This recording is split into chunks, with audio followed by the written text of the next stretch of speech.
Hello friends, welcome to my YouTube channel. मैं अपने channel में आप सभी का स्वागत करता हूं। मैं आपको एक इंटरेस्टिंग स्टोरी सुनाने वाला हूं आज, जो ये है कि एक गांव में एक सिपाही रहता था। वह रात के समय कहीं से अपने घर आ रहा था। रास्ते में उसने चंद्रमा के प्रकाश में एक वृक्ष के नीचे एक सुंदर स्त्री देखी। उसने उस स्त्री से बातचीत की तो उस स्त्री ने कहा, मैं आ जाऊं क्या? सिपाही ने कहा, हाँ आ जा। सिपाही के ऐसा कहने पर वह स्त्री, जो चुड़ैल थी, उसके पीछे आ गई। अब वह रोज रात में उस सिपाही के पास आती, उसके साथ सोती, उसके संग रहती और सवेरे चले जाती। इस तरह वह सिपाही का शोषण करने लगी। एक बार रात में वे दोनों लेट गए पर बत्ती जलती रह गई, तो सिपाही ने उससे कहा कि तू बत्ती बंद कर दे। उसने लेटे लेटे ही अपना हाथ लंबा करके बत्ती बंद कर दी। अब सिपाही को पता लगा कि यह कोई सामान्य स्त्री नहीं, यह तो चुड़ैल है। वह बहुत घबरा गया। चुड़ैल ने उसको धमकी दी कि अगर तू किसी को मेरे बारे में बताएगा तो मैं तेरे को मार डालूंगी।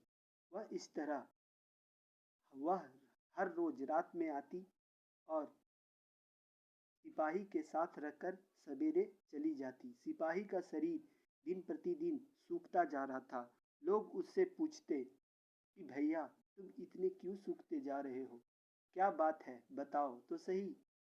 परंतु चुड़ैल के डर के मारे वह किसी को कुछ नहीं बताता था। एक दिन वह दुकान से दवाई लाने गया। दुकानदार ने दवाई की पुड़िया बांधकर दे दी। सिपाही उस पुड़िया को जेब में डालकर घर चला आया। रात के समय जब वह चुड़ैल आई, तब वह दूर से ही खड़े खड़े बोली कि तेरी जेब में जो पुड़िया है उसे निकाल कर फेंक दे। सिपाही को विश्वास हो गया कि इस पुड़िया में जरूर कुछ करामत है, तभी तो यह आज चुड़ैल मेरे पास नहीं आ रही। सिपाही ने उससे कहा कि मैं पुड़िया नहीं फेंकूंगा। चुड़ैल ने बहुत कहा, पर सिपाही ने उसकी बात नहीं मानी। जब चुड़ैल का उस पर बस नहीं चला, तब वह चली गई। सिपाही ने जब जेब में पुड़िया निकाल कर देखा तो वह गीता का फटा हुआ पन्ना था। इस तरह गीता के प्रभाव को देखकर सिपाही हर समय अपनी जेब में गीता रखने लगा और उसके पास चुड़ैल फिर कभी नहीं आए। तो साथियों, गीता के एक छोटे से पन्ने को रखने से इतना बड़ा लाभ होता है।